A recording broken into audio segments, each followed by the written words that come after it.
And welcome back, everyone. Welcome back. Hope you enjoyed that break, because we're not done. We are merely halfway through the night here in World Team League in round 2, day number 2. We their skill set.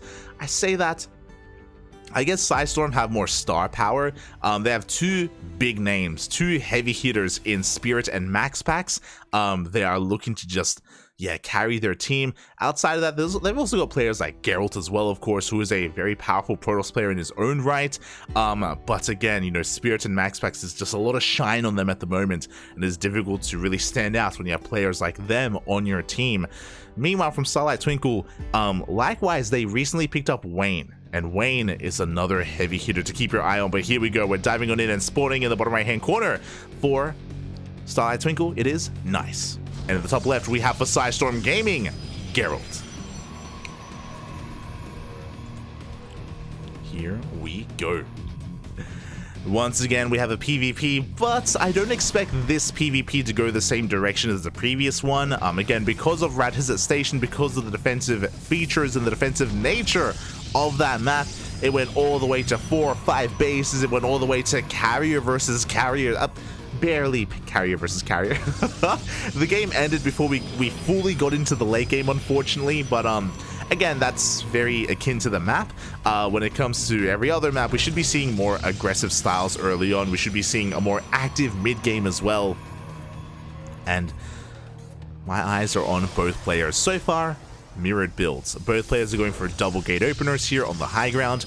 Once again, to reiterate, there is no ramp coming into the natural and ocean-born, so gate expands are ill-advised unless you're MaxPax.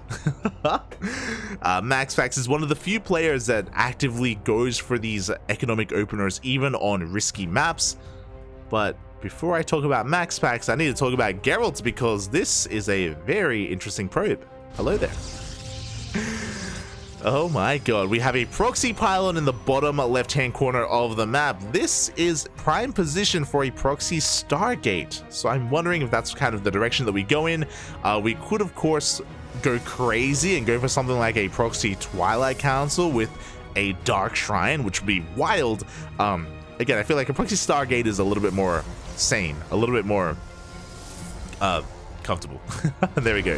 Stargate is thrown down. Again, we have seen this quite a lot already tonight from stats. It is a way to get ahead economically. Oh my god, we're doubling down on the aggression. It's going to be a proxy Stargate in conjunction with double Adepts. So the Adepts and the Oracles are looking to get economic damage done. Nice is scouring the map. He is looking for the proxy. Will he come across it? As back at home, he's opening up with Stalkers initially. The probe is rallied to the bottom left-hand corner of the map, and no! I'm looking at the minimap. Nice, he doesn't go. He doesn't check completely, and it looks like he will not come across the proxy. Yeah, he doesn't check the bottom left-hand corner. He will miss it. He doesn't know. So the goal here, at least for the Adepts, to try to keep the attention on them to try to distract Nice, while the Oracle comes in for the backstab. Expansion is being taken, should be taken from both players. Gerald still on 1 base, bear that in mind. As the Oracle is on the way. Adepts do threaten to shade in. They get a probe. Not too much else, not yet. As Nice is just working on his sentries to get some scouting information. Does go for the hallucination scout across the map, trying to get a read on whether or not he's being all-in. But Gerald now takes his expansion, now takes his natural, which has been scouted by Nice. He knows. He knows that he is safe to probe, but he should also recognize that a pylon is missing, that something is wrong, something is amiss. Oh, as Gerald does come across that pylon. And we are waiting for the second Oracle. Bold move here, a bold move by Gerald.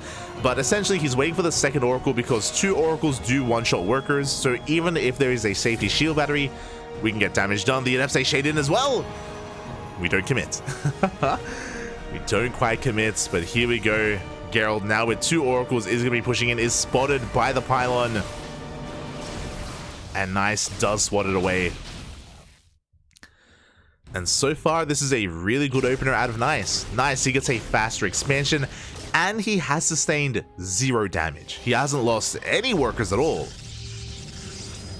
Of course, there is potential for damage. You know, these 2 oracles are still alive, they still have full HP, but the hallucination is chasing them. The Halukes are following those oracles to make sure that Nice knows exactly where they are. Adepts, they try to shade in, but again, Nice is in position, and he's just ensuring that Gerald doesn't outposition him, that he doesn't manage to sneak in. Ooh, the Adepts do shade into the main base though. They get 1 probe. Oh, they're looking for a second. They do get a second probe as well. It's okay. 2 Adepts for 2 workers, not ideal for Gerald, to be honest, not ideal. And the Oracles still haven't done anything yet either.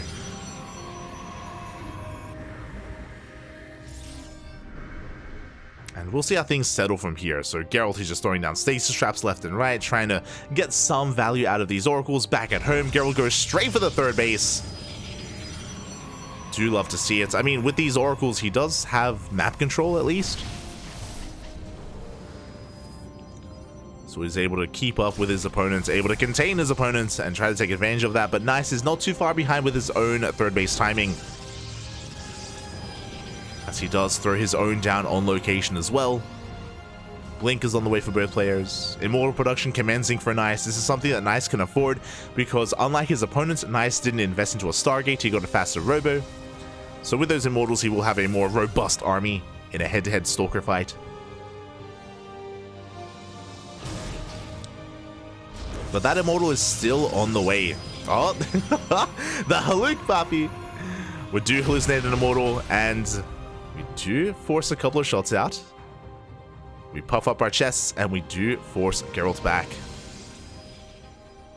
And there we go, as the fake Immortal is going to be replaced by a real one.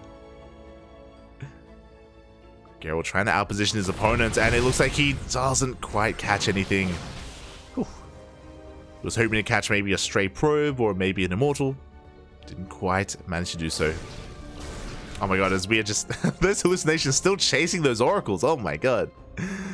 As Geralt rotates around, but again, Nice is able to keep up with him. Adepts do shade into the 3rd base. They get another probe. They force some lost mining time. But the Adepts are being hunted down. Only 1 does survive. And we're just settling into the mid-game here. Nothing too fancy. Again, Geralt, he's obviously been poking and prodding, trying to find some damage, but Nice has been able to defend, and we're just probing on up, macroing on up, getting into +1, charge. Nothing too fancy. Again, the biggest difference at the moment is, of course, that Nice has a couple of Immortals sprinkled in. Geralt is on a mainly gateway-centric army. And, of course, has map control. And with it, Geralt, he is actually going straight for a 4th. Or he's setting up for a 4th base.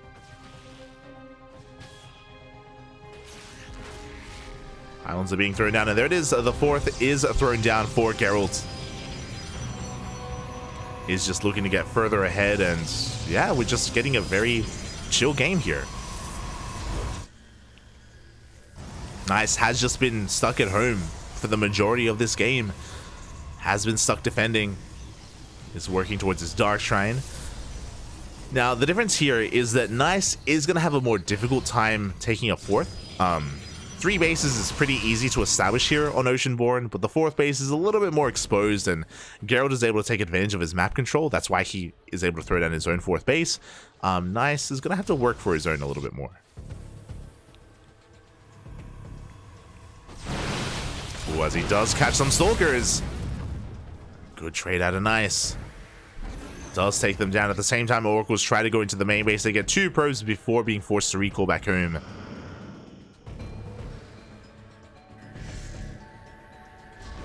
As Gerald is taking a defensive position, stasis traps being thrown down.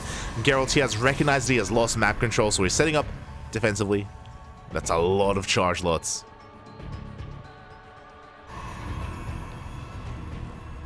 Meanwhile, interesting, Nice, he takes the forward 4th base location. A little bit more aggressive. This base is more difficult to hold on to. It is on the low ground. It is more vulnerable. Oh my god, we have glaives?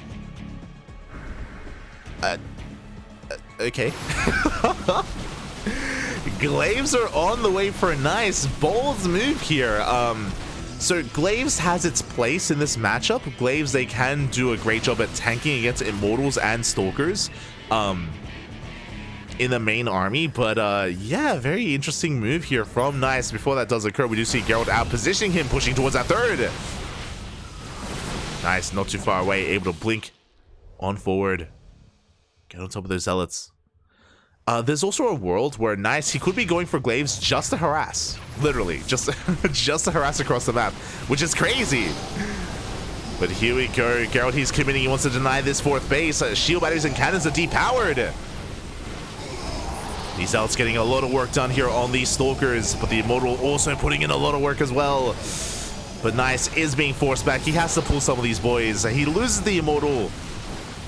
He does push back this army, but it was not the best trade here. 14 probes go down. Ay, ay, ay. We were talking about how exposed this base is, how vulnerable it is, and you can see here that Nice is having a hard time holding on to it. Was zoned away from his own base. Couldn't take advantage of those shield batteries. And Gerald is breaking through. The Zealots have gone down, and Gerald has to respect that. He has to back off. Nice does hold, but he's down in workers. Both players did go for Dark Shrines, so there is some harassment potential. I believe Blink was researched. And yeah, Geralt is setting up his own counterattack towards the south. He's getting a 5th base, Immortal production. Geralt looking solid here. Oh my god, that Oracle coming back in. Doesn't quite get the stasis trap off, unfortunately. But here we go, as Nice's main army is being distracted. Geralt is coming in for a backstab, going towards that 3rd base. Yeah, the DTs, they dive on top of the first cannon, but there are 3 cannons. Oh my god. Oh, but they blink in. They blink on that last cannon, and I think it does go down. Despite leaving 3 cannons in position, it was not enough. And the Nexus may fall. Yeah, as Nice was dragged out of position, the 4th base does go down. The 3rd survives, but at the cost of the 4th. And just like that, Geralt is just getting further and further ahead. Now, Nice has a comparable main army. That's something to bear in mind, is that if he is forced all in, he could still win this game. Like, he still has potential. But Geralt's just continuing to come in with these run-bys. 3 more DTs.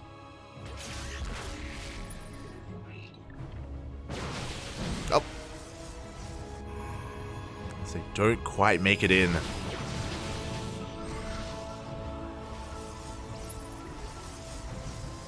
Nice is just fortifying himself back at home.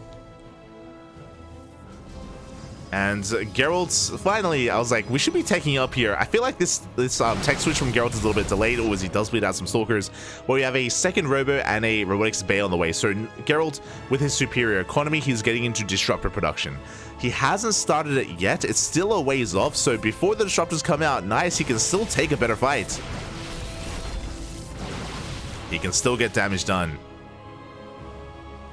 There is a window available. Upgrades are pretty neck and neck. 3-3 on the way for both players. Nice, once again, does dive on top of those Stalkers, catching some of these Zealots as well. Oh, but Nice just bleeding out a couple too many Stalkers towards the end there. Did overextend for a moment. Dark Templar coming back in. Oh, they were spotted. They were spotted, but they're going straight for the main. Nice, gonna try and warp in defensively back at home, but does he have detection? At the same time, Gerald coming in with his Immortals. 2 Immortals with this army. A bit of an awkward fight from Gerald. Didn't quite have everything getting involved. Oh, nice misreading. He gets pulled out of position. He went back to his 3rd base, and Gerald goes straight for the 4th. But the Immortals, they're exposed. 1, 2 Immortals go down. Nice, still fighting back.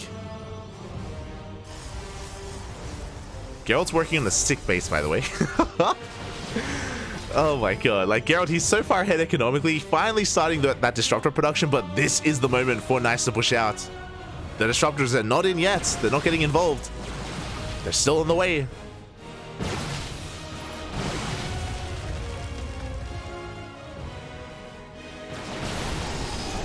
And that one Archon adding a lot of value here. It does go down, but did take down the wave of Zealots.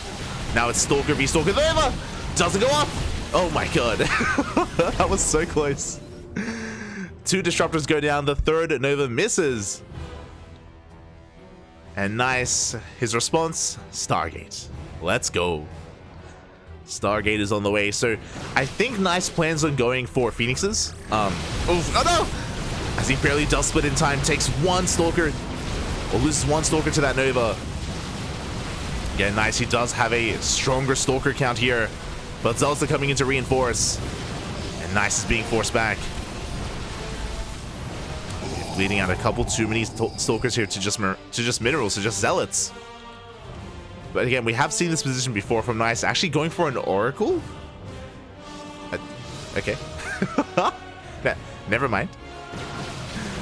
I mean, I guess the Oracle will help with Revelations. But a bold move here. Gerald is making 3 disruptors at a time. Oh my god. He's crazy. That's a lot of disruptors. That's a lot of balls.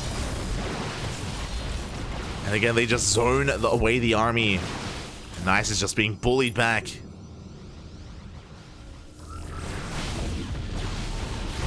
Oof, as a big Nova connects. And Nice is just falling further and further behind. Gerald is working on a 7th base. I mean, which goes to show how impressive it is that Nice has been able to hold on despite being down so heavily in the economy, in the base counts. But there's only so much that Stalker control can really bring you.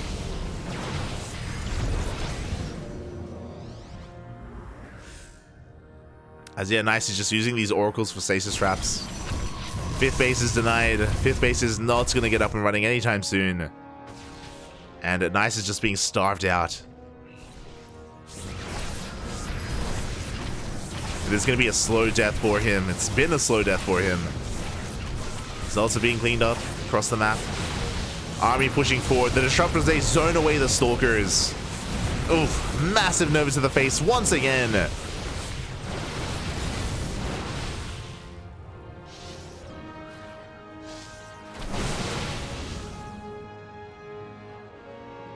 And Gerald slow and steady, you know, just waiting for reinforcements, poking in whenever he can. Once again, getting on top of that Nexus. Oh god.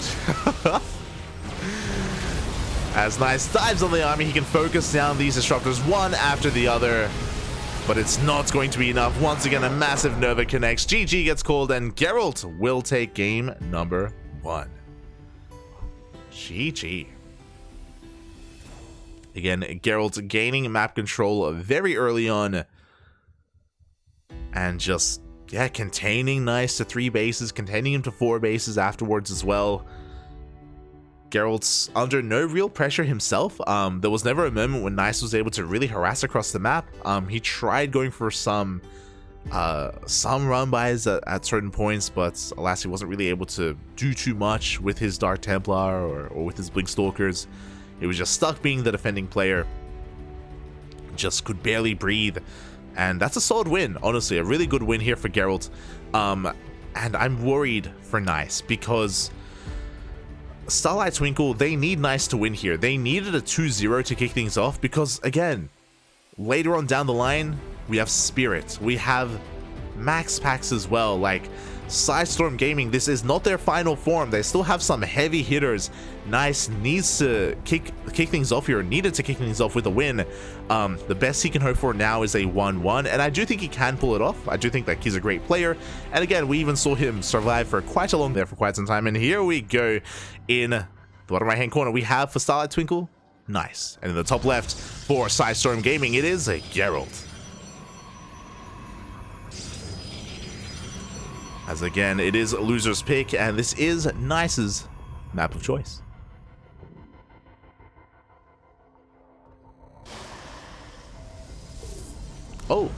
Okay, never mind.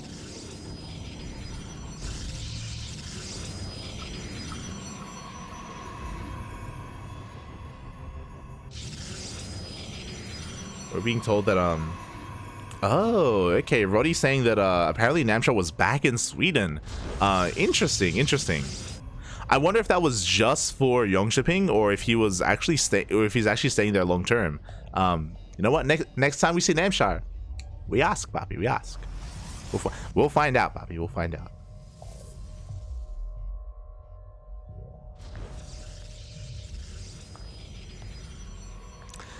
But for now, we do see Nice taking advantage of this map. Okay, oh, we get to talk about it. Before I get too lost in the chat, as I did try to catch up, probe does go down. Actually, a pretty big loss for Nice. He does shake his head on cams. You do not expect to lose a probe this early on. That is terrifying, actually. Gerald could go for a one base all-in if he wanted to, and it won't be scattered. But before we talk about the one base all-in, because we have a ramp leading into the natural base, side delta is ideal for economic openers in PvP, and Nice is attempting to go for a gate expand. It is going to be delayed by Gerald, and again, because Nice lost his scouting probe, this means he has no idea what Gerald is doing. And Gerald did open up 2 gate, which means he could go for one base all-in. Uh-oh. I am a little bit concerned here for Nice. A little bit. My eyes are glued to Geralt right now. I want to see what he does. He could either expand from here or try to set up a proxy location, but it looks like Geralt is looking to expand, as he is delaying the expansion even further here with this pylon.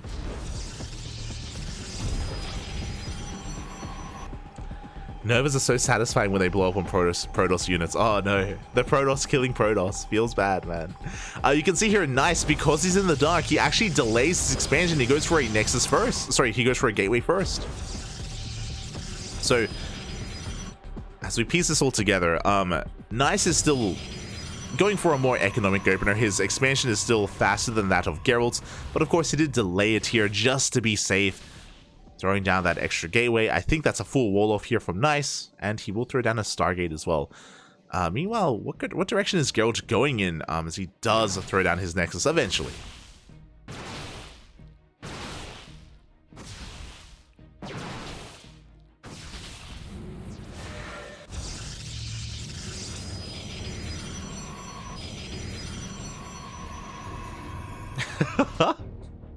I think his bed is unmade. It's fine, Papi. It's fine. It's just the pattern of his sheets. Don't worry about it. I want to give him the benefit of the doubt. The benefit of the doubt. Fun fact: whenever I have my cam on, I always make my bed. It's the only time. Smooch. As for now, we do have it. Geralt pushing on forward here, going to be threatening the natural, at least confirming the opener, confirming that Warp Gate was delayed a little bit in favor of that Stargate. Geralt shouldn't be able to get anything here, but again, he's just being a little bit annoying, keeping tabs on Nice.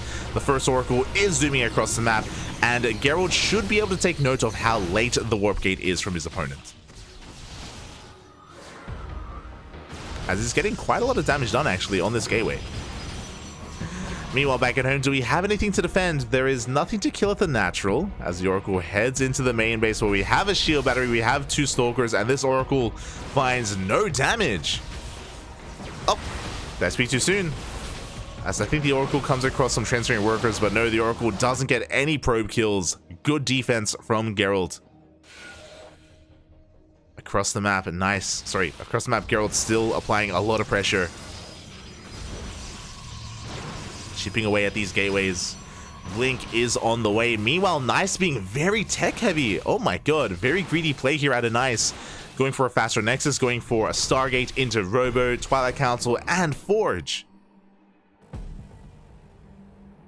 As a result, Nice's army is going to be smaller. It's going to have less warpins available. Forced to overcharge to keep this gateway alive. I mean, it's working. But Geralt is looking to be the aggressor. And Blink is on the way. Additional gateways. Robo as well. And with this warping of units, it looks like Nice should be able to force Geralt back. Even takes down a Stalker. Ooh, and an Adept. Decent pickoffs here from Nice. Behind this, we're getting into Immortal Production +1 and Charge. Interesting that we're skipping Blink. Ooh, the Proxy Gateway has been spotted. And Geralt is moving out. Interesting. So as the gateway's been spotted, Geralt actually, he isn't committing to any kind of all-in. I assumed he would, but behind this move out, Geralt does take a third. So he's just looking to contain his opponent. Once again, very similar to the last game, where Nice is stuck on 2 bases and Geralt is taking full advantage of that.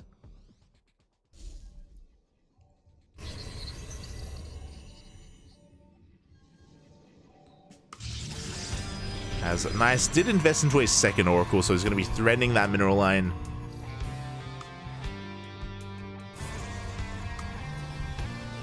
He can one-shot workers, even if there's a shield battery. Shield battery will not be enough. You can see Nice just building up his immortal counts. Even though Nice doesn't have Blink, with these immortals, he can still go toe-to-toe with a Stalker army. And it's just interesting to see Nice skip Blink completely and go straight for Charge.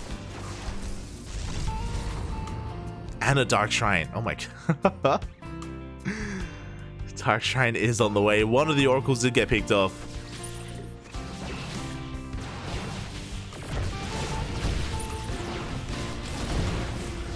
Oh. As Geralt does get a Stalker.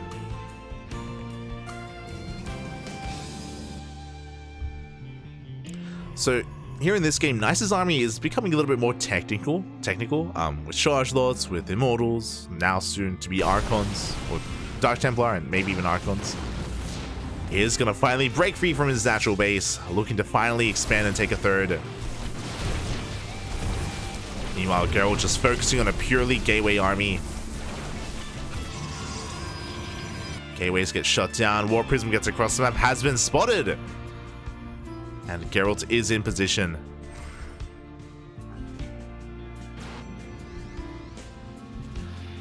And now Nice has a choice to make. He can, of course, move out and posture. I don't think he has a War Prism. I don't think I saw one. So he should be looking to expand behind this, but for now... Oh, wait, no, yeah, he does. What did I say? He does have a War Prism. It's across the map. So he can reinforce. Nice, he can commit to this attack. There we go, as the War Prism has been set free. Third base is thrown down. Oh, and Geralt, he has to back off. He needs to take advantage of his shield batteries. He has to respect those Immortals. And Nice does turn back around. And as we get into this PvP, as we get into Game 2, a shout out to Gemini in the chat. Thank you so much for the raid. Hope you enjoyed your All Things Protoss cast. I'm assuming that was happening. Thank you so much. Hope you had a great time. Hope you enjoyed yourselves. And welcome everyone, welcome to the World Team League. We already wrapped up with our first series, which was Matcherino Esports versus the Kwangdong Freaks, and we are here with Starlight Twinkle versus PSISTORM Gaming, still in the first best of 2 of this best of 7. I know that sounds a little bit confusing, but it makes sense. Does make sense. As Nice is finally getting his third base up and running, but again, Geralt has been able to enjoy quite an economic lead for quite some time. Prism attempts to slip into the main base, but it has been spotted by Geralt. He's going to try to hunt it down. As Geralt is being distracted, the main army of Nice is headed towards the third base. He's making its way over, but it has been spotted. Has been seen. War Prism does recall back, and Nice is still just posturing around, just rotating. Trying to catch Geralt out of position if possible. As Nice has such a beefy army again. Remember, he doesn't have Blink, but he makes up for that with Archons, Charge Immortals. Head to head, he will come out on top, and yeah, I think he knows that. He's pushing on forward. Geralt with a purely Gateway army, he just can't really engage. He's being zoned away. Archons, they finish up just in time. Oh my god. They finish up just in time to deal with those Zealots. Geralt trying to meet up with his army as well. Making his way towards the natural. Overcharge was already popped. Shield battery goes down. And Nice is just forcing his way in. Again, the Zealots are being cleaned up, but the Immortals, they break on through. They get on top of the production, depower the Robo, and it's just too much. Nice is looking to fight back in this series, is looking to put a point on the board. Takes down the natural base, and he can push into the main. Gerald just did not have enough. The Archons were a little bit too late. They finished up in time for like the Zealots, but they didn't have anything to support them. The Archons, they melted. And now Nice can just force his way in. Again, every Immortal still survived, adding so much DPS to this army, and we have a second overcharge here in the main base in a desperation move, but there's just nothing to save, nothing to hold on to. As Nice does snowball out of control. And Geralt is just, trying to just micro his heart out here with his last couple of Stalkers. He had a good start. I mean, he was able to take game 1 as well. I'm sure he wanted the second game, but GG gets called, and Nice will tie up the series 1-1. GG. GG, well played. Nice able to redeem himself in that second game. Was able to bounce back, but it doesn't get easier for Starlight Twinkle. I don't want to understate just how much more threatening the lineup here for PSISTORM Gaming is. Up next is going to be Cham versus Spirit, and then again to end the night we have Wayne versus MaxPax. And I'm excited for this. I'm ready for this. Cham has been very inactive. It's been a shame. Like, I'm a massive Cham fan. He had kind of some really hype moments as well a couple of years ago in DreamHack Latin America when he took down Special in the regionals. That was, I think, in 2021, if I remember correctly. Like, Cham was on the rise. But this last year of StarCraft, Cham has been taking a back seat. You know, he's been focusing on some IRL commitments. He's been a lot less active in these tournaments. He still plays in WTL and he still competes in DreamHack, yes, but outside of that, we don't really get to see too much of Cham. It has been a bit of a shame, especially as a fan. So it's hard to say the kind of level that Cham is at the moment, especially with the new patch. For all I know, with the new patch and with the new map pool, Cham has been grinding and has been improving. It's hard to say. Cham's like current level is a bit of a question mark, and you know, I'm excited to explore it. I'm excited. As up next is going to be Cham versus Spirit. Spirit on the other side has been on that grind set and he's been looking so good this year.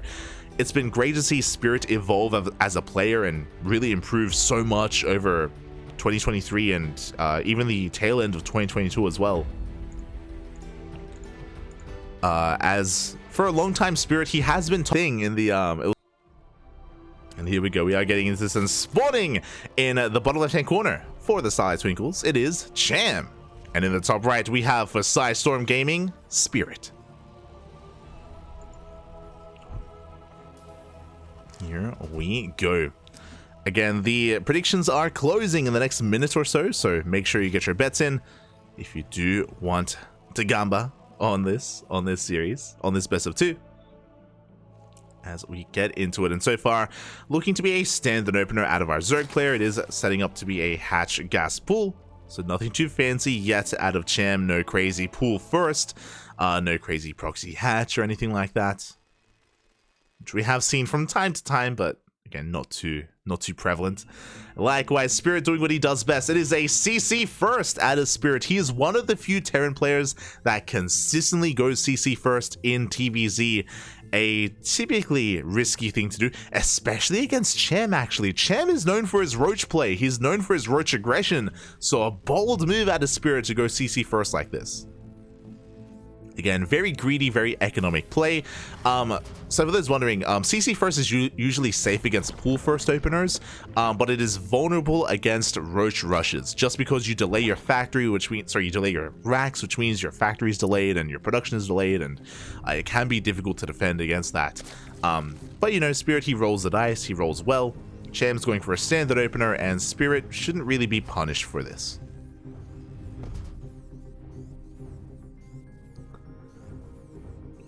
So very nice opener here out of Spirit. Oh, as he is going for a CC, sorry, CC, what? Going for his SCV scout, is going to be confirming the hatch first. Again, just making sure he's safe and sound, making sure that Cham doesn't catch him off guard. We have seen Spirit go blindly CC first in the past, and at times be punished for it, but yeah, he's just making sure he's safe against Cham, getting into his follow-up. Now, what I will say about Cham's style, as he is known as more of a Roach boy, is that the current meta does kind of dictate and lean towards more Roach-heavy compositions. So it is already kind of favoring Cham in that way. Like, he's already comfortable with Roaches, and that's kind of the direction. Oh my god, we're going in. That is an insanely fast lair. 2-minute 40 lair timing for Cham. Oh my god, we are skipping link speed and going straight for the Roach Warren. And this is what we were talking about. This is what Cham is known for. The Roaches, papi. He likes them. A little bit Dark-esque in that way. Behind this, Spirit is going for a third CC before Starport. So again, a very greedy, very economic play out of Spirit. And he is in the dark. Bearing in mind as well that Spirit didn't go Reaper. He skipped his Reaper, which means he has a very limited scouting information. Spirit has no idea what Cham is doing and what he is up to. Uh-oh. Also, I say he skipped his Reaper, but again, he just hasn't been scouting. He hasn't been active. I do believe he is sending his... I believe that's a Reaper in the center of the map? Question mark? Yes? Yeah. Now he's sending his Reaper across the map. He needs to scout. He needs to get into the main base. He needs to figure out what exactly is going on. And he confirms the lack of third. So right now, Spirit, he checks the triangular third base. He checks the linear third. I'm looking at the minimap. He confirms 2-base play. But he doesn't go into the main base. He doesn't know how committed this is. With the lair finishing up, we have Roach speed on the way for Cham. And Spirit hasn't checked yet. I believe he's now trying to make his way into the main, and I don't think Cham has anything to stop him. Yeah, as the Reaper does get into the main base and will come across not just the Roach Warren, but the fast lair. Oh my god! He's crazy! And he gets scouted. So the Roaches get spotted. So Cham throws down a Spire, but the Spire also gets spotted as well. Okay. Interesting. Well, I appreciate that Cham is doing something out of left field, but Spirit is able to keep up with him. Cham is moving out across the map as he moves out. I love that Spirit sends his Hellions across the map, because the Hellions, they can't really do too much against Roaches defensively back at home, but they can go for a big backstab. And what do we have at home to defend? We have a couple of Roaches. The Queens are in position. The Hellions do not get into the mineral line. Whew. Cham was ready for it, and he does shut it down. And Cham, he only made a handful of Roaches. I think 5? Like 4 or 5 Roaches in total. Again, Cham only using them for map control, only using them to swat away these Hellions. It looks like he does want to commit to his Muta play. It's risky to do so just because it has been scouted. The Spire finishes, and Cham does have a lot of gas in the bank, but he's making Roaches. So I love how unpredictable Cham is playing. It's very difficult to keep up with. Like, is he gonna go Mutas? Is he gonna go Roaches? Is he gonna get a third base? Spirit, he's trying to figure it out. He's trying to piece it together. Liberator headed towards that natural. Roaches are pushing across the map. Queens are in position. Liberator won't do much damage. Again, the Spire has been confirmed, but no Mutas. Not a single Muta. The Roaches, they push on forward. They are looking to catch these Cyclones, and they will get one. Only one Cyclone is left. The wall is raised, but Spirit is denied mining at his third.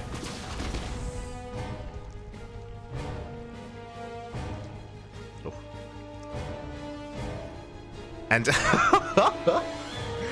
Cham, he goes straight for an Infestation Pit and a Hydra. He doesn't even have 3-base economy. He's crazy. Cham doesn't even have his 5th and 6th gas. Now he's taking them, but he's taking on up into Hive Tech. Or actually, I'm getting ahead of myself. Remember, the Infestor was changed. It was buffed in a way, where it now starts with enough energy for a fungal. So we could go... Oh, no. There we go. I was going to say we could go into, like, Roach, Hydra, Infestor, but no, we're going straight into Lurker production. That Infestation Pit should be for a Hive, and there we go. Hive is on the way. Lurkers as well. Cham just taking very heavily. He's crazy. Liberator coming in for some harassment, and the queens are not quite in position. Hydras do pop out, but drones are going down. Late reaction from Cham. Ooh, 4 workers and even some larvae. As it looks like Cham wants to hide those Hydras if possible. But I do appreciate this. So Cham, he's basically trying to rush into lurkers, and lurkers, they will give him enough breathing room to take a 4th base and to saturate the base and slow the game down. But can he get there in time? Because Spirit is moving out. And what kind of army is Cham working with? Again, no Banelings, no Infestors. I don't even think we have any Ravagers. Yeah, just vanilla Roaches. But that is enough to push away that drop. Cham, he's holding, he's surviving, and he's getting away with this hive.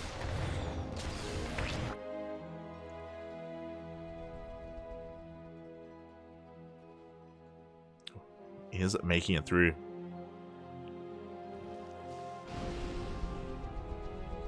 And lurkers on the way. Spirit's still trying to find a way in.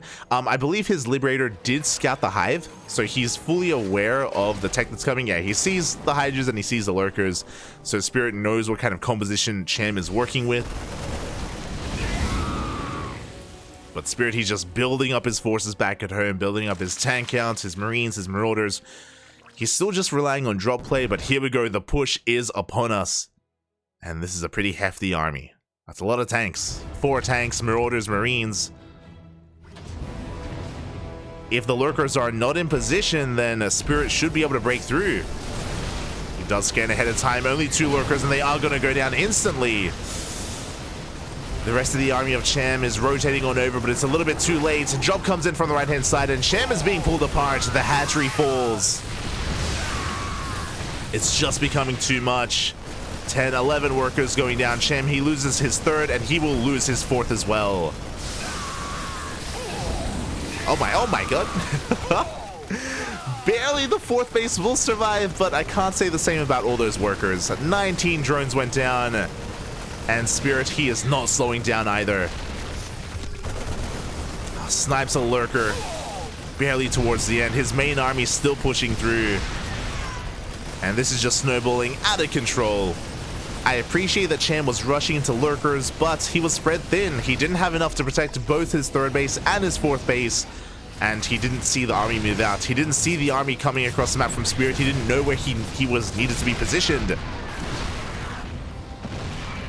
And with this push, Spirit is looking to take the game.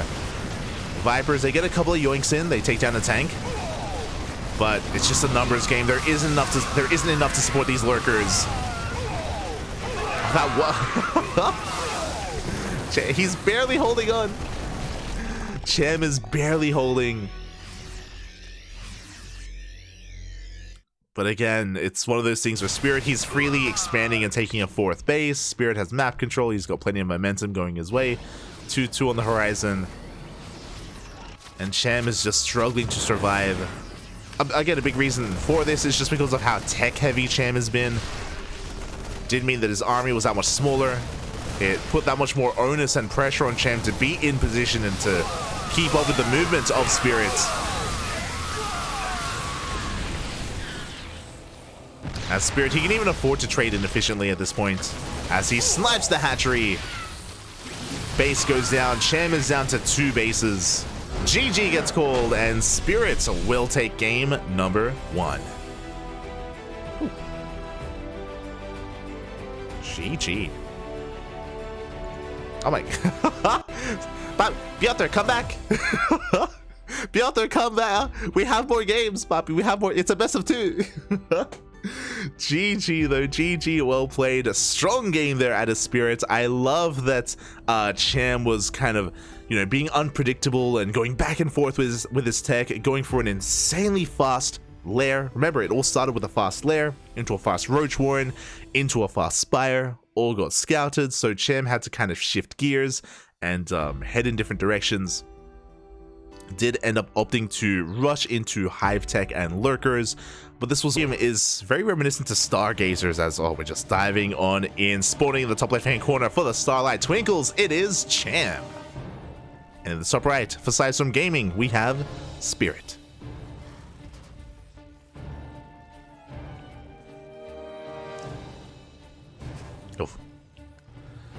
here we go. And Equilibrium does have a short resistance by ground, sorry, by air, and a little bit by ground as well, but mainly by air. So you could, I wonder if Cham maybe wants to take advantage of that and maybe make Spire Play work and actually make Mutas work. It is something that he attempted in the last game, but he couldn't quite get away with because he got scouted. So he may try to do so again. Another interesting thing about this map is that there is a gold base. We were able to see Estrella take advantage of the gold base earlier today. I highly recommend checking out the VOD. It was very entertaining. It was a lot of fun to see. It was in Estrella versus Sue, and Estrella was able to get away with the gold. So that is something that we have to bear in mind and have in the back of our minds. That could be a possibility for either Cham or Spirit. As this time, Spirit is going for a safer opener. He's going for a Rax Expand. He is not going for a CC first. Okay, so Spirit is going to be respecting Cham, is even assuming aggression from Cham here to try to punish the greed. So I love that Spirit is mixing up his openers. Again, even though he is known for going CC first, he doesn't go CC first every game. So, you know, he's unpredictable in that way, and he can be sometimes difficult to catch off guard and difficult to catch being too greedy. Hard counter even. That's what I was going for. So Spirit, much more standard opener this time. Likewise, Cham going for a hatch gas pool opener as well. And we'll see what Cham does with this gas. As a reminder, last game Cham skipped Link Speed and went straight for a lair. This time Link Speed is on the way. So yeah, Cham, he's calming down a little bit. Less fancy here in game 2, which again I appreciate. You know, Cham, even though he can be a very unpredictable player, he doesn't have to be. You know, he can play standard, and Spirit, he checks the gold. Makes sense. Spirit, he does quickly check the gold base just to make sure that he isn't being bamboozled by Cham. Behind this, Spirit is going for a third CC before Starport, so very economic. Not as greedy as game 1, but economic nonetheless. And we do have that Starport on the way from Spirit. And yeah, we should just be getting into our opener. We have Hellions for map control. We could be seeing a tech lab and an add-on switch. Meanwhile, once again, okay, so this isn't as fast as last game. This is a slightly later lair, but still a very fast lair nonetheless. Like, I don't want to take away from the lair timing here from Cham. What is that, a 3-minute 20 lair timing? My god. Reaper comes in. No! The Reaper bypasses the Lings, gets the scout, confirms the lair, and the Roach Warren as well. Ay. That was not supposed to happen. So Spirit, he's now fully aware, and oh my god, that is Overlord speed. This is looking like a 2-base all-in. We'll see how hard we commit. Overlord speed typically means drop play, as in Overlord drops, which means we can actually bring the Queens across the map as well. But I'm curious, this could just be a safe way for Cham to open just to confirm scouting, which should be odd, I'll be honest. So we'll see what the Overlord speed is going to be used for. As here we go, Roaches are on the way. And Cham is still on 2 bases. Still no third. 7 Roaches in production. Queens are starting their creep highway. And again, that Overlord speed should be for Dropper Lords. But we'll see. As the Hellions are going to be checking once again the lack of third, confirming the 2-base play, and Spirit is working on bunkers. There are those Dropper Lords from Cham, 4 of them being produced. This is so that he can reinforce with his Queens, or he could even try to go straight for the main. There we go. So Roaches through the ground and Queens into the main. The Roaches, they get lifted as well. Let's go. We're going straight for the main. Oh my god. A risky move here out of Cham, but he's going for it. There is a Viking patrolling, scans the main base, confirming that the Roach Warren wasn't cancelled or anything crazy like that. Okay, we're not going for the main base. Cham does have control of the Zelnaga. I think he spotted the Viking. I think he did see the Viking towards the north. And where is Cham going with this all-in? Where are we headed? Hellion does intercept. Scan misses the drops. It misses the Overlords. We're going for the main, Papi. Send it. All the way. We could try to get on top of the tanks as well. Oh, we're going. Oh, this is a bold move. Oh my god, we're going straight for the tanks. One overlord goes down. Second overlord as well. The boys are being pulled, but we get on top of the tanks. Yeah, first two tanks do go down, but Cham is being cleaned up. This was a bold maneuver to go for. Only one queen survives. Not even, as everything goes down. And Cham doesn't have a follow-up. You know, there's no third. He just now starts a third base, and this is a rough transition out of Cham. He's down in workers, down in bases. We have Ravagers on the way.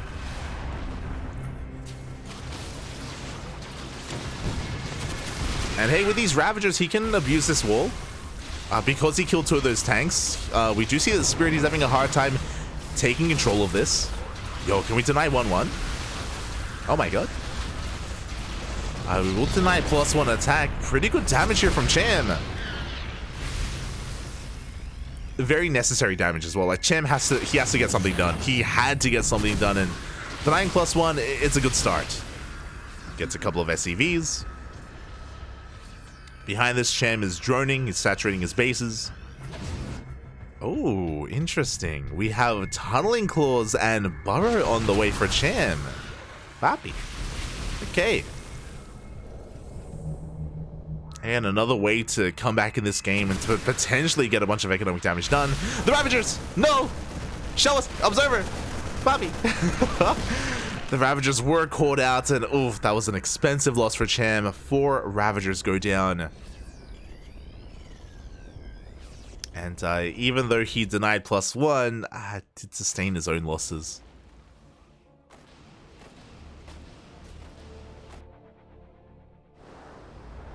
And now Spirit's moving out. He has map control. We have a drop into the main base, going straight for the mineral line. Oof. 7 workers go down. And meanwhile, we have the main army pushing through towards the third. Checking the gold. Always checking, Papi. Always checking. I don't blame him. The gold base would be a way for Cham to come back. Just making sure that he's aware of the base setup here of Cham. Cham, likewise, is also getting ready for a Roach counterattack. Burrow is done. Tunneling Claws is about to finish up as well.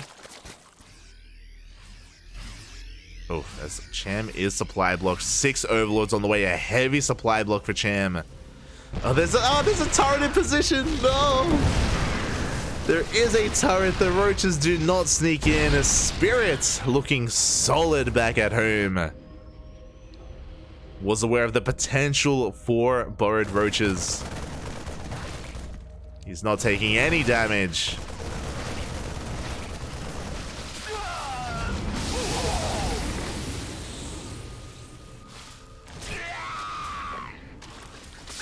And at this point, Cham is all in. You can see that Cham, he cut workers at 42. He's not replacing the drones that he lost. He's flooding across the map with roaches and lynx. It's all or nothing for Cham. The game will end here. Either Cham kills Spirit or Spirit defends. Yeah, boys are being pulled. The tank position is just too good. Cham waiting for reinforcements. He's going to be knocking down those rocks. At the same time, a double drop cuts across the map, just confirming the all-in. There is no way for Cham to defend and also keep pushing. He's going to lose a queen, 3 workers. Here we go, he's committed. God, pushing into a line of tanks is not going to be pretty, and Cham's army melts. GG. He almost took the series. I remember that was a very close best of 3 in ESL Open Cup America's 195. If you want to watch the VODs, you know, they're available on our Twitch, of course, and YouTube. But yeah, it did go the distance. MaxPax, of course, was able to come out on top. But what that really shows us is that Wayne can take games, and that's all you got to do here. You know, 2 games is all you need. But that's also the hard thing. Wayne, he needs a 2-0. If he doesn't, then the series will end and PSISTORM Gaming will take it. If Wayne is able to pull off a 2-0, then we get an ace match. We go all the way to game 2. It was an unfortunate moment in that last game where Cham was trying to hide his tech, he was trying to hide his build. But Spirit, he was so active when it came to scouting, so persistent with it, and yeah, he did well. Spirit did very well scouting, reacting to what he was seeing, and responding to it back at home. Meanwhile, looks like the lobby is ready, which means predictions are open. Not a good sign, Bobby. Not a good omen. You need the darkness. You need the smudge. I've never seen Wayne and Batman at the same time. True, true. We haven't seen them interact before. Coincidence? I wonder. I finally didn't. You gotta be quick, Bobby. You gotta be quick with the predictions. You only have 2 minutes. 2 minutes. Unless it's Gerald. Yeah, it's Gerald. He's an abomination. Gerald is the only exception to the rule.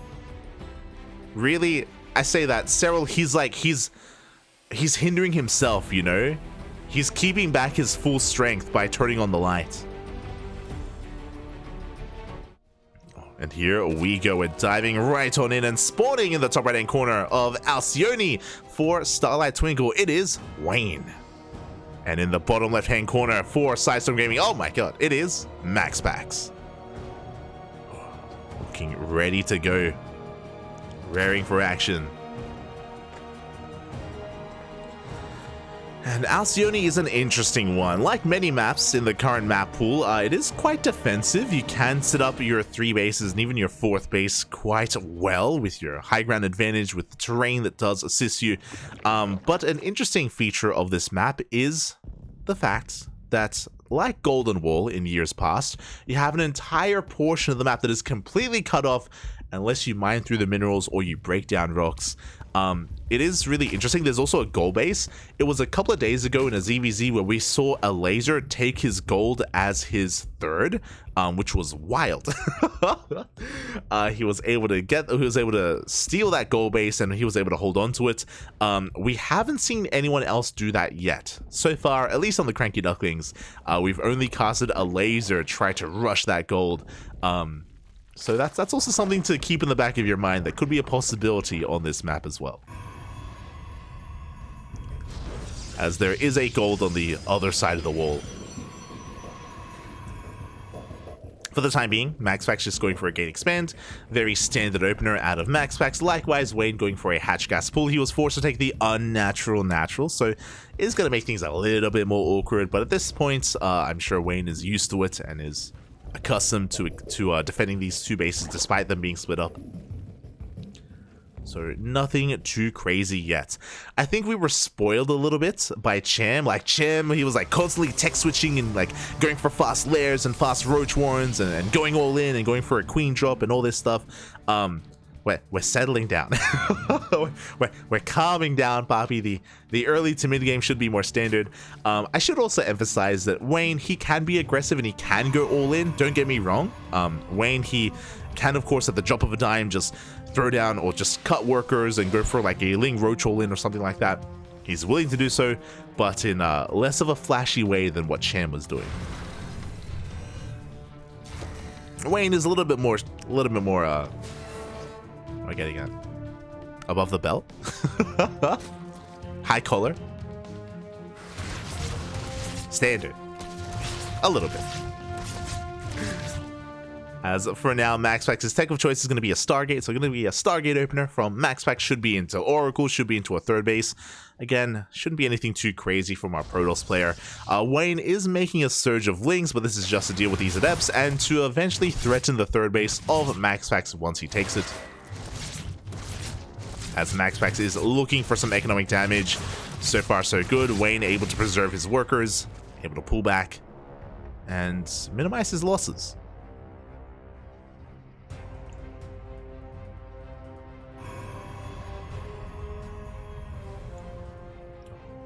I love this explanation. Cell's room is dark, but all the trophies reflect the light so much it seems right. Oh, I understand. I see. It's an illusion, Bobby. It's an illusion. Makes sense. Makes sense. I like the narrative. For now, though, here we go. We do have some multi-prong aggression. We have the Oracle coming in from behind. We have the Adepts from the front as well. So far, Wayne is able to keep up. Nothing at the 3rd base to take advantage of. Well, the Maynard is delayed, but the Oracle is forced back. The Spore finishes up just in time. And so far, so good. Wayne has been able to preserve his workers and keep up with all the aggression of MaxPax. Wayne, he goes for a big counterattack, and is MaxPax in position to protect his third? The Oracle is swatted away, and the Adepts were at the third base. Wayne pulls back. We didn't get to see it, but now we see those Adepts just up there. Again, Wayne attempted to run by, but MaxPax was looking solid. Behind this, Wayne is going for a fast +1 melee. This is typically how we would approach ZVP. There is there used to be a power spike with +2, but regardless, Lings are a very valuable part of ZVP, especially against a Blink Stalker based composition. And MaxPax is going for a Forge and a Twilight Council. +1 and Blink should be on the way, but we could also go for +1 and Charge instead. But there it is. Blink is in production. Well, meanwhile, a couple of drones do go down at the third. 3 workers, not too bad. MaxPax finally getting damage done. Another drone falls in the main as well. Another 2. It took a while, but MaxPax is finally killing workers. He's finally getting economic damage done, and punishing Wayne for not having spores in position, for cutting corners. Meanwhile, Wayne should be working towards a Ling Roach composition, or Ling Bane Roach composition. I believe we haven't seen a Roach Warren yet, but we should be seeing one momentarily. For now, Wayne is just focusing on his mineral income, and oh, my mistake! It is not Ling Roach, it is Ling Hydra. Oh, let's go. Again, Hydras were buffed in the recent patch. I say buffed. They are technically taking up into them is cheaper, so much more viable in the new patch. So do you see MaxPax pushing out? Good positioning overall, but he will be losing some of these Stalkers. One Stalker goes down. But the Oracles do make it out.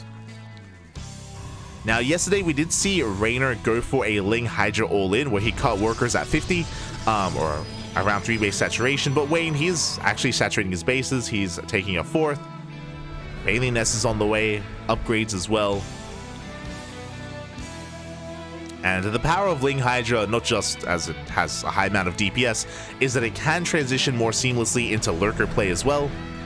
Once the Protoss gets out these robo-based units like Colossus or Disruptors, we can get into the lunkers.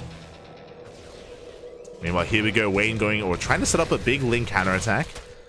Does take control of the Zonaga. At the same time, MaxPax is able to bypass the army and get towards the 4th. Those stasis traps are baited out, but we have another behind this. Oh. Oof. It was spotted. Wayne gets here in time. He hasn't lost any workers yet to this push. Queens are getting low, but the Hydras do reveal themselves. Big stasis trap goes off. But MaxPax is just going to back off for now. At the same time, Wayne still maintains control of the Zonaga. There's the Bay on the way. And that will be for splash damage for those Colossi.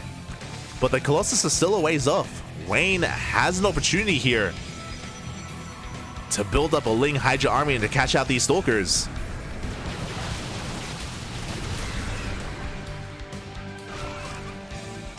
So far, MaxPax does preserve his army. But Wayne is pushing out. He's working through those rocks. Banelings have hit the field as well. Wayne doesn't find a way in yet. I love that MaxPax is setting up all these stasis traps. Again, they are crucial here in the defense for MaxPax. He needs to survive long enough to get his Colossus out. Here we go. Wayne trying to push his way in up the ramp. Oh, massive stasis trap goes off. At the same time, MaxPax going for a Zealot counterattack. Wayne is running out of steam. He still has a decent Hydra force. He's trying to break on through, but there are just so many Stalkers. Overcharge going off as well. Banelings will not get into the mineral line, and the Zealots across the map, they wreak havoc. They take down the entire base, or the entire base worth of drones. 12 workers go down. And MaxPax holds. He doesn't just hold, he cripples the economy of Wayne. You can see Wayne leaning back there on cams. He knows that he missed his opportunity, he missed his timing. That was his moment to kill MaxPax before the Colossus, but alas, he wasn't able to. And now the first Colossus is on the way. Not just that, big warping into the main base. Wayne, he's down, or he's even in bases, down in economy, down in workers. There's Zealots at the third, Zealots in the main. Wayne is being pulled apart. And MaxPax is getting out of control. GG gets called. MaxPax will take the game. And PSISTORM Gaming will win the series. GG. GG, well played. Again, a solid defense there from MaxPax. Initially, I mean, there's a lot to unpack. Initially, really good defense from Wayne, minimizing his losses, keeping up with all the Oracle play, with the Adepts as well, losing very little, only 5 drones in total. It's a very impressive early game from Wayne. But when it came to his attack, mate, those stasis traps. The stasis traps were popping off. Big connections from MaxPax. He was able to hold on, able to set up a beautiful concave as well, see the all-in ahead of time. Not just that, but have the wherewithal to actually go for a Zealot counterattack at the same time. And MaxPax, he is known for his defense, he's known for his defensive play, and he could not be broken. GG. GG, well played. But as I mentioned before, even though MaxPax has taken game 1, and even though PSISTORM Gaming will take the series, we will still play out game 2. The reason for that, ELO. You know, ELO rating the personal scores of these teams. Also, it is important for tiebreakers and for standings when it comes to later on down the line determining which teams make it into the playoffs and which don't. So there is still weight behind this. Starlight Twinkle won't be able to win this series, but there is still, you know, value here in this game. I mentioned the ELO a little bit jokingly, a little bit not. For those wondering, the Masters Coliseum is an event that occurs after the end of the season, and players are invited to the event depending on their performances in the season of WTL. And even if a team struggles, if a player thrives and if a player does well, then potentially, depending on how well they performed, and I imagine depending on their ELO, they will be invited into the Masters Coliseum. So again, still value here to be had. Oh, and of course, this is Wayne's map of choice. Equilibrium. Let's go. Can he fight back? Can he tie it up 1-1 and redeem himself? We have to find out. And spawning in the top right-hand corner, we have, for the Starlight Twinkles, it is Wayne. And spawning in the top left-hand corner for PSISTORM Gaming, it is MaxPax. Here we go. Interesting map choice. Again, short rush distance by air. You can be quite defensible on this map on 4 bases as well. We have seen all-ins attempted on this map just because of the short rush distance by ground. That's what Cham attempted to do. Wayne could be thinking something similar. And there's of course also the goal base. I also just realized there's actually a lot of maps in the current map pool with gold bases. There's this map, there's Golden Aura as well. What's the other? Hecate has a half gold base, technically half gold base. Alcyone. There's a lot of gold out there, a lot of gold. As Wayne is going for a hatch gas pool, standard opener for the time being, standard opener for Marzurg. Likewise, Wayne going for a gate expand as well. So nothing too crazy, nothing out of the norm yet. My eyes are on Wayne. How he wants to approach this game, how he wants to approach MaxPax. Again, he has taken maps from him before, he can do it, he has it within him. But it's still a difficult thing to do. MaxPax, he's one of the best Protoss in the world. He's the best Protoss in Europe at least, and arguably #1 in the world. He's, you know, vying for that spot with Hero, of course. As they are. Regardless, an amazing player.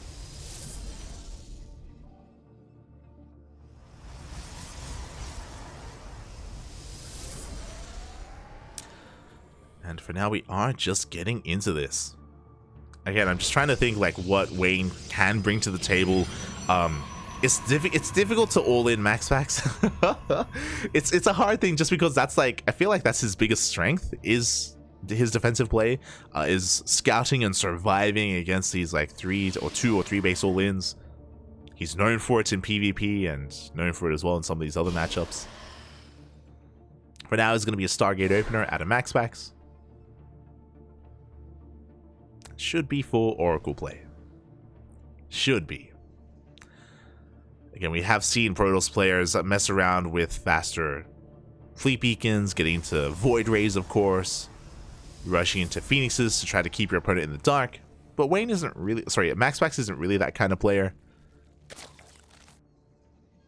He doesn't necessarily look to hide his tech. He plays much more standard than some of those other Protosses. And yeah, it is going to be an Oracle.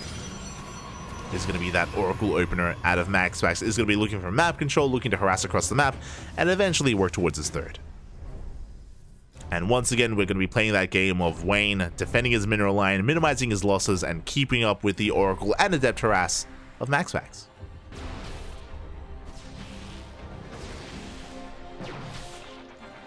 Queens are getting in position. Spores are on the way as well. Looking to supply block Wayne. This will actually supply block Wayne as he loses his Overlord. Bit of a brutal moment, but the hatchery does finish up in time, and we have another Overlord on the way, thankfully. Meanwhile, Wayne slips in with a Ling, and again, just trying to get a read on the third base timing of MaxPax.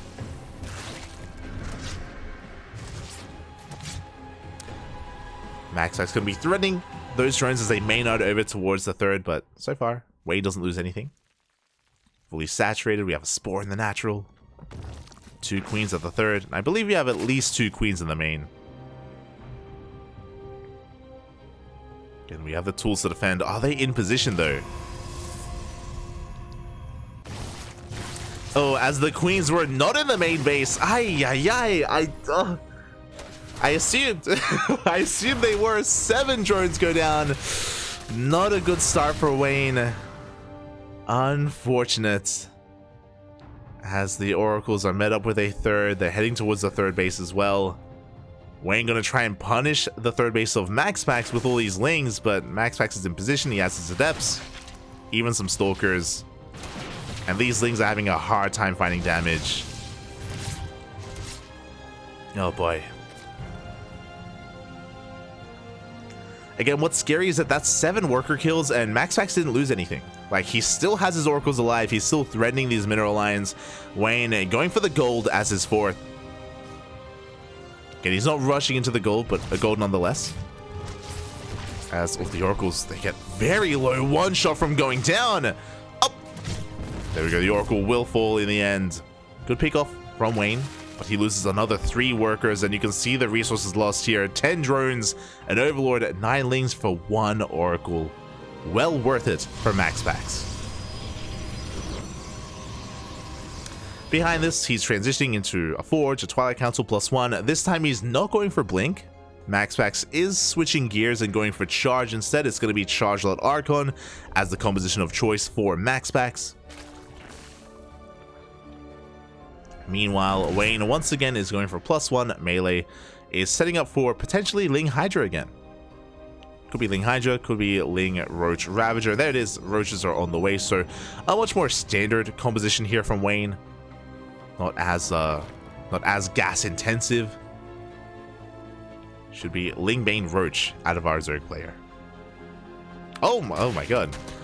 Never mind. We are trying to sneak out a Spire. Cheeky move here out of Wayne, but I'm loving it. I'm loving it. Now, we have seen a lot of... Oh, as Wayne is going to find the gold base and will force a cancel, containing MaxPax to these 3 bases. Good catch here from Wayne as well. But we have seen a lot of Zerg players make mutas work in this matchup. Dark loves going into Spire whenever he can. I think it was a couple of days ago, I think Cyril also went Spire. Again, if it goes unscouted, it can do a lot of damage. But the reverse is also true. If it is spotted, then MaxPax can take advantage of him, and MaxPax is committing to his push. The Spire is not done. We need to rely on Lings and Roaches to defend. Zealot's going to be distracting in the main base. The Charge-Lot Archon composition pushing towards the gold. And Wayne He's most vulnerable now, waiting for that Spire. He will lose the 4th base. And he could lose even more than that. Meanwhile, across the map, it looks like Wayne tried to go for a Link counterattack, but he doesn't find any damage. Zealots are being cleaned up, but this push is not slowing down. Reinforcements, they show up just in time. And Wayne should be able to hold on to this space. The Roaches are finally arriving. Takes down one of those Archons. But MaxPax is not slowing down. But there we go. We have the Ling reinforcements. Wayne will hold. Cleaning up every single one of these Archons. That was an expensive loss here for MaxPax. Is forced back. The Mutas reveal themselves. And immediately, MaxPax, he starts Blink and Phoenix production. But can he hold on to his 4th? He cannot. No shield batteries, no units in position. Zealots are now coming in, but can he defend against the Mutas? As Wayne goes straight for the Stalker. The Mutas are spending a lot of time here. I'm not too fond of that. They don't go for the mineral line. And MaxPax will hold on to his 4th base. The Mutas, they don't get too much done. They took down the Warp Prism, but no workers yet. But we are committing. We have +1 air attack from Wayne. It's committing to Muta production. Now, even with a low amount of Phoenixes, Mutas can still surpass them. Can still get on top of them and overcome them. But Wayne does have to be careful with his movement, as he does run into the Phoenixes. Uh-oh. A bit of a misrally. MaxPax throwing away a Colossus. An expensive loss here for the Protoss. Wayne gaining map control. That Muta cloud getting quite large. As I believe Wayne hasn't lost the Muta yet. He's taking control of his goal base as well. Double expanding. Saturating, getting up towards 80 workers.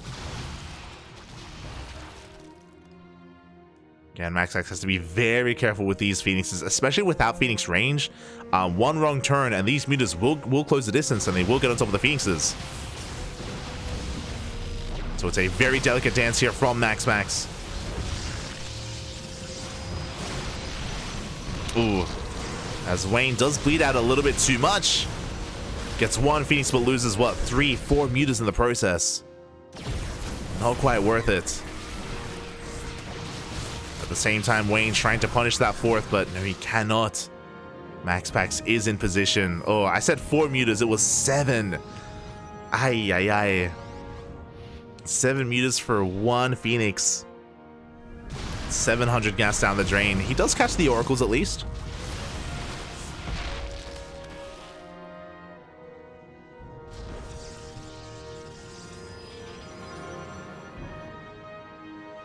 As Wayne is at least containing his opponent to 4 bases, denying the 5th time and time again. Not quite catching the Phoenixes. And Wayne is still committed to Lair Tech. I don't believe we have... Yeah, there is no Hive. Just Ling, Muta, Roach. Oh, pushing in towards these Colossus and Archons. I'm not too sure if this is the best fight for Wayne. I'm misjudging the situation a little bit and bleeding out too much. Losing his Lings and even more Mutas. He's down to 26 Mutas in total. He can't find a way in. Wayne has had map control for quite some time. Like, I would love to see Wayne just take bases, drone up to 80 and get a Hive and start working towards even a greater Spire. Or, you know, taking in whatever way he wants. But yeah, it feels like he feels very pressured to get damage done, and we've seen him take some rough losses. And now MaxPax takes map control. Wayne, he's been bleeding out far too much, and now MaxPax with the superior armies pushing through the center. Wayne, he knows he cannot engage, not anymore. We're going for a base trade. We're trying to go for a base trade. MaxPax takes down the gold, is going to keep on pushing. We have Zealots in the main base wreaking havoc, taking down 18 drones. And Wayne has to commit. with his mutas, but back at home, we recall. The Phoenixes are back home. The mutas are being hunted down. GG gets called, and MaxPax takes game number 2, taking the 2-0 and solidifying the win here for his team. GG. GG, well played. Again, MaxPax is one of the best Protoss in the world. He is the best Protoss in Europe, and it's going to be difficult for anyone to bring him down. But good effort nonetheless from Wayne. GG, well played. Oh, with that, we do wrap up the series. PSISTORM Gaming, they come out on top against Starlight Twinkle. Again, very well done to all the players involved and to PSISTORM Gaming for coming out on top. Shout out to Nice for taking a game, and well, even if he had taken the 2-0, still would have been a tough ask for the rest of his team. And we are done here with day 2 of round 2 of World Team League. Tomorrow is the final day of this week of WTL. And tomorrow we have Onside Gaming versus Mystery Gaming. Oh my god. And Shopify Rebellion versus Dragon Kaizi Gaming. The heavy hitters are going to be facing off. Oh my god, it's loud. The heavy hitters are facing off tomorrow night. So be sure to be here, whether it's here or some of the other English streamers. We do have streamers like, or community casters like Rotterdam or Wardy, Steadfast. It looks like they weren't available today, unfortunately, but I'm sure they'll be here tomorrow. So again, plenty of coverage is available. Some other language streams like CranKy in Korean, and I think we had a French caster today, or a Finnish caster in Divinesia. Maddox casting in Korean, so plenty of coverage going on. So again, if you want some more WTL action, tomorrow is the place to be. Oh, some amazing lineups, amazing games, amazing StarCraft. Meanwhile, if you enjoyed this cast, !socials in the chat, and you can follow us on Twitter, Facebook, Instagram, YouTube, Discord. We are all over the place. We have a YouTube channel where we upload on a daily basis. We have a Patreon as well, all things CranKy Ducklings, and we're going to be back tomorrow before WTL with another broadcast. We're going to be back with the Tenacious Turtle Tussle, which is a regional weekly tournament. It is region locked to the Americas and to Southeast Asia as well. So again, we have plenty of StarCraft ahead of us. Let me just double check. I believe tomorrow we're live in 8 hours. I want to say in 8 hours time. So yeah, if you enjoyed the broadcast, and if you want some more action, we're back in 8 hours with some more StarCraft. See you then. See you then. And of course, we're going to be casting WTL Day 3 as well. Going to be casting Day 3. With that, thanks for watching, everyone. Thanks for the support, and we'll see you guys next time. Enjoy the outro.